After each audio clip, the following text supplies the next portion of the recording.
Bonjour à toutes et bonjour à tous. Alors aujourd'hui on va partir sur une vidéo Get Ready With Me. Alors ce n'est pas le résultat final, hein, ne vous inquiétez pas, mais j'ai complètement oublié de vous filmer l'intro, malheureusement. Donc je vous la filme le soir en fait. Donc je vais vous montrer comment je me suis préparée le matin.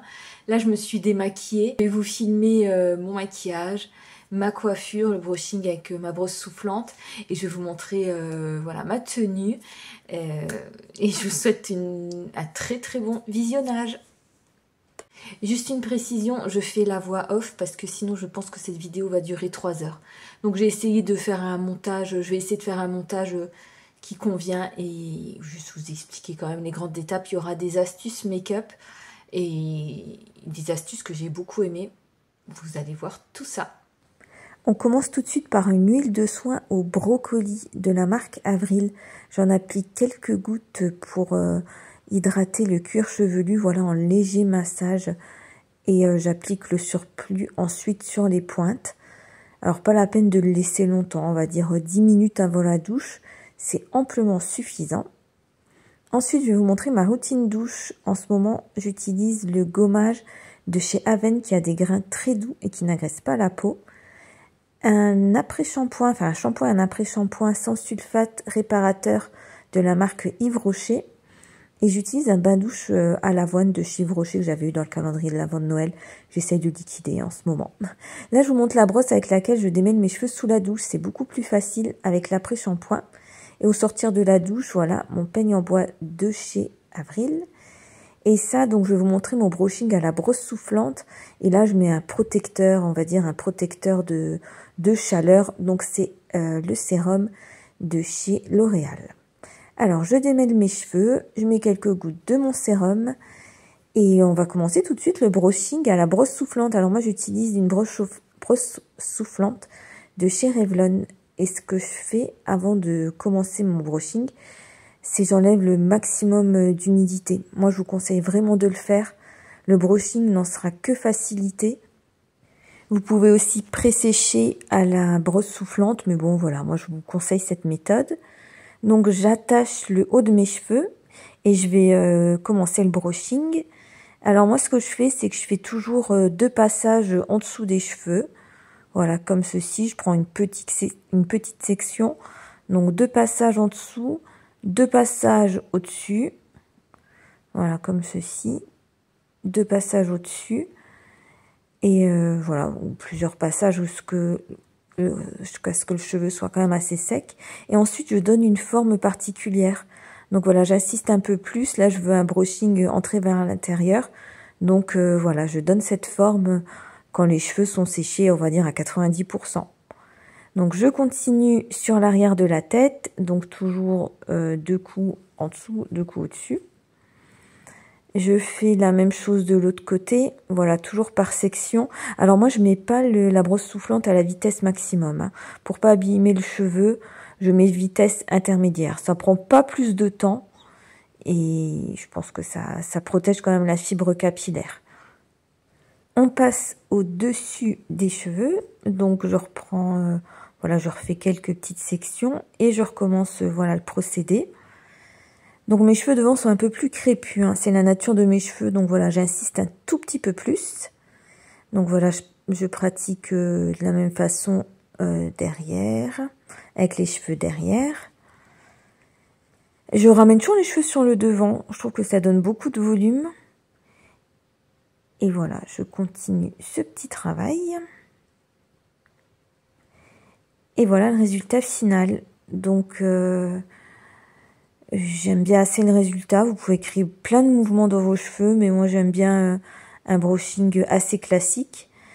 Donc là, ce que je fais, c'est que je repasse dans tous mes cheveux pour enlever déjà pour bien les coiffer ensemble et pour enlever l'excédent d'humidité.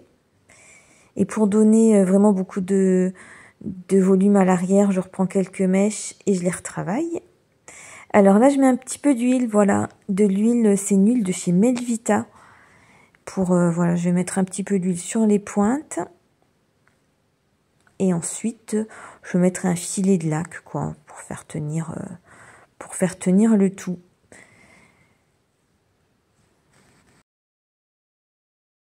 Pour la partie maquillage, je dois vous avouer une chose. Alors j'avais commencé à filmer en m'attachant les cheveux comme ça. Et je ne sais vraiment pas ce qui s'est passé, mais tout a été effacé. Donc je ne peux pas vous montrer la partie maquillage, mais voilà, j'avais commencé à faire mon teint et tout. Mais je l'ai refilmé le lendemain, donc voilà. Je vous montre la partie filmée. Voilà, là c'est un tout petit peu, mais après ça va s'arrêter.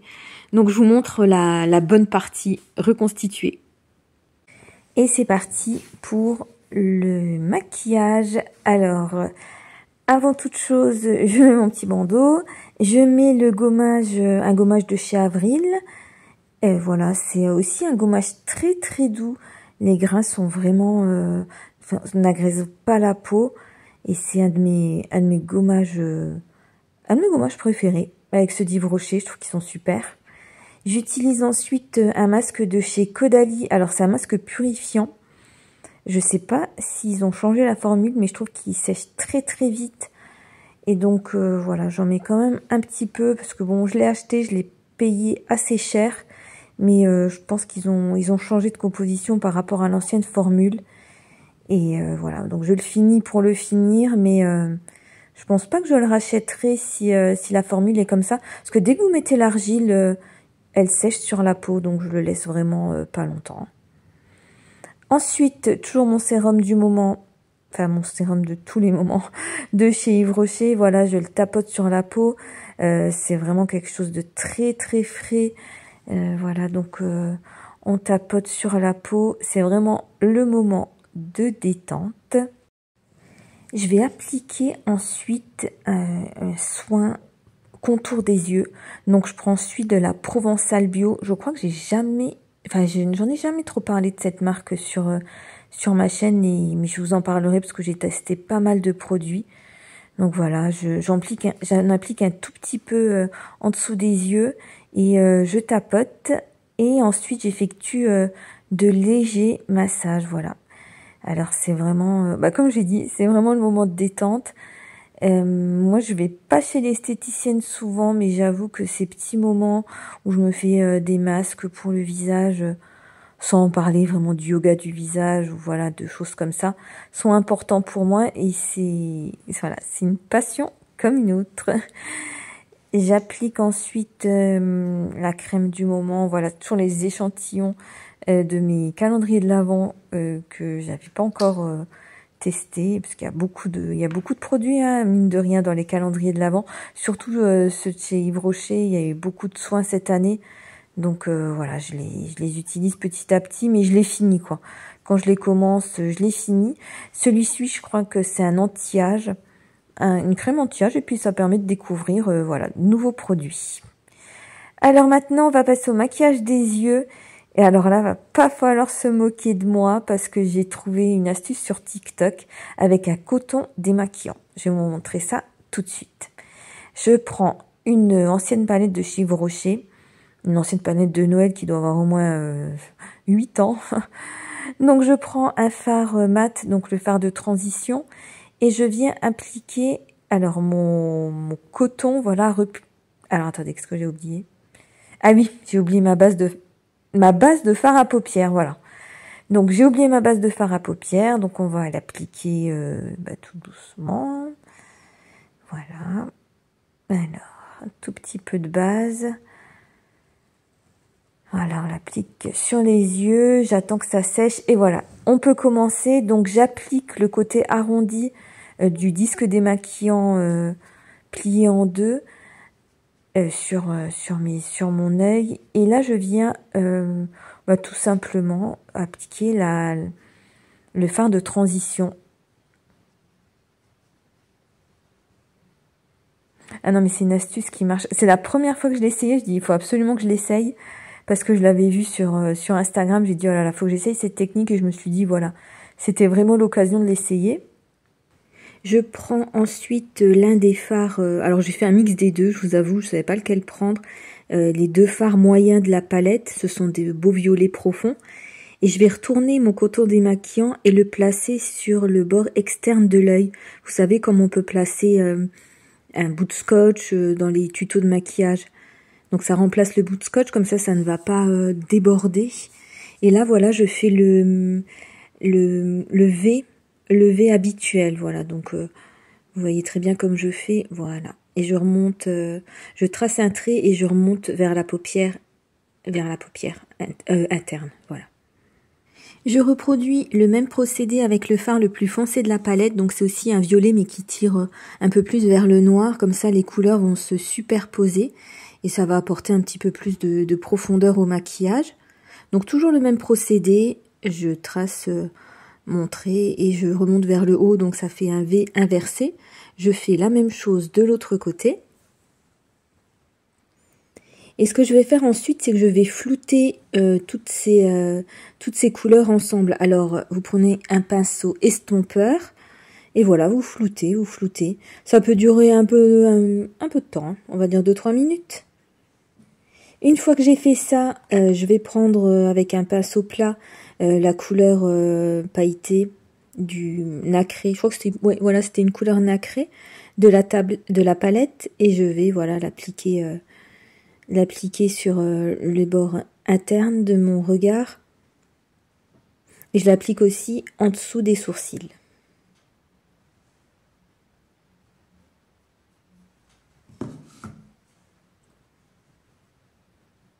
Je viens flouter un petit peu encore, voilà, pour pas qu'il y ait des démarcations entre les couleurs et pour que ce soit bien fondu. Je vais reprendre un violet couleur intermédiaire et je vais maquiller mon dessous d'œil. Donc voilà, je trace un trait tout simple et ensuite je viens flouter un petit peu avec le pinceau estompeur. Voilà, moi c'est toujours assez discret, hein. Je suis pas, j'aime pas les maquillages trop compliqués, mais je trouve que ça a un beau rendu de cette façon. Je passe au mascara, donc le mascara volume de chez Yves Rocher. Il est très bien. Ça fait des mois que je l'ai. Et pour les occasions comme ça, il est vraiment top. On passe au teint maintenant avec mon anti-cerne. Donc je prends toujours le même, celui de chez Avril. Je l'applique sur les zones que vous voyez à l'écran. Donc dans le coin plutôt interne de la cerne et vers l'extérieur. Et vous allez voir que l'appliquer, où je l'applique à présent, vous voyez sur le coin externe de l'œil, ça va permettre aussi de... Comment je pourrais vous dire, de rendre un résultat plus propre, voilà, pour le maquillage des yeux. Donc voilà, moi je travaille au doigt, vous pouvez le travailler au pinceau. Bon, je trouve qu'il n'y a pas vraiment de différence, hein. Pour le fond de teint, je prends plutôt, c'est pas un fond de teint, c'est on va dire peut-être une CC crème lumineuse, voilà, de chez Yves Rocher. Vous pouvez l'appliquer aussi au doigt. Moi là je l'ai appliqué au Beauty Blender pour avoir un maximum de couvrance. Bon, c'est pas le top au niveau couvrance, hein, mais j'avais pas envie de mettre un fond de teint parce que j'en ai des mats et j'avais pas envie pour la journée là de mettre quelque chose de trop, comment je pourrais vous dire, trop fade, trop figé quoi. Donc voilà, j'applique ce fond de teint, enfin cette CC crème plutôt. Là, je trouvais que, ouais, bon, c'était pas assez couvrant et j'ai toujours un peu de rougeur sur les joues. Donc, je rajoute de l'anti-cerne. Ça fait correcteur et vous voyez, moi, je le vois direct, quoi. Et puis, en vrai, je l'ai vu directement. Ça change beaucoup de choses, quoi. Donc, voilà, je l'applique au Beauty Blender. Et ensuite, alors là, nouvelle technique de maquillage. Donc, j'ai la nouvelle technique pour les yeux, j'ai aussi la nouvelle technique pour le teint. Donc, je vais prendre mon bronzer et je vais l'appliquer, regardez la façon. Donc, vous prenez vos 3 doigts. Et attention pour le blush, il y aura que 2 doigts. Enfin, vous allez voir. Vous l'appliquez, regardez, comme ceci, vous plaquez votre main jusqu'à votre oreille. Vous voyez, ça dessine une ligne et vous appliquez votre bronzer de cette façon. Et regardez le résultat, je trouve que c'est très bien. Parce que du coup, il est étiré vers le visage, vers la racine des cheveux, je voulais dire. Pour le blush, j'utilise un blush de chez Kiko que j'avais acheté l'année dernière. Bon, il est hyper pigmenté. J'ai vraiment pas l'habitude de ce genre de produit, hein. J'utilise plutôt des produits chez Avril, Yves Rocher, des fois Pierre Rico, et je trouve qu'ils sont quand même moins pigmentés. Voilà, je suis un peu étonnée. Donc là, vous prenez vos 2 doigts, vous les appliquez près de votre nez, et là, vous avez exactement l'emplacement où vous devez appliquer votre blush. Alors, je crois que j'ai bien, voilà, je crois que j'ai quand même estompé hors caméra, parce que ça donnait un effet un petit peu trop, too much pour moi, on va dire, hein. Mais j'aime beaucoup cette technique, je trouve qu'elle est super pour le teint. Alors ensuite, je finis mon maquillage en traçant toujours mes sourcils. Voilà, moi je fais pas de grands chichis, je trace juste un trait au crayon, crayon cendré je crois, voilà. Je trouve que les crayons cendrés sont bien pour les brunes comme moi. Et ensuite je passe au rouge à lèvres, donc là c'est un rouge à lèvres, c'est un petit baume à lèvres de chez Yves Rocher. Voilà, je voulais pas quelque chose, je trouve déjà que même là en l'appliquant, je trouvais qu'il était déjà trop teinté, donc je crois que je l'ai estompé, je crois que j'ai repris un coton, voilà, il me semble, voilà. Donc voilà, c'était juste pour qu'il y ait un petit peu de couleur. Mais je voulais pas mettre l'accent sur les lèvres, c'était plutôt sur les yeux et sur le teint. Et voilà, et qu'est-ce que je fais? Je ne sais plus. Ah oui. Je trouvais que mon maquillage des yeux n'était pas assez prononcé. Donc j'ai pris mon fard noir de chez The French Makeup et j'ai tracé un trait avec mon pinceau sur le bord sur la racine des cils. Et je trouve du coup ça faisait tout de suite plus prononcé. C'est comme un eyeliner quoi. Je voulais pas mettre un eyeliner. Je trouve que parfois quand vous mettez du fard noir c'est beaucoup plus discret. Et voilà, je préfère le maquillage comme ça. Et voilà le résultat. Un make-up je trouve discret mais élégant. Alors je vais vous montrer ma tenue du jour. Donc c'est cette fameuse robe que j'ai achetée chez Morgan. Voilà, la robe midi. Alors j'aime beaucoup le détail sur le décolleté, sur les bretelles. Voilà, cet aspect assez ondulé. La robe est resserrée à la taille. Et elle est elle est midi. Donc c'est à dire qu'elle est entre le genou et le mollet. Et j'ai peu de robes de cette longueur-là. Alors je l'ai associée à une petite veste en jean pour la journée, parce qu'il faisait pas si chaud que ça, dimanche. Et je vais choisir mon parfum. Alors je voulais prendre le Miss Dior, mais j'avais pas trop envie après. Donc il faut se laisser aller à son intuition. Donc j'ai pris celui-ci, c'est Belle de Nuit. De chez je sais plus, Fragonard je crois. Moi je vous le noterai si c'est pas ça. Donc c'est Belle de Nuit, voilà. Et écoutez, j'espère que cette vidéo vous a plu. Et je vous dis à très bientôt. Dites-moi si vous aimez bien la voix off comme ça. Bon j'essaie de faire au mieux. Je vous fais de gros bisous et à très bientôt.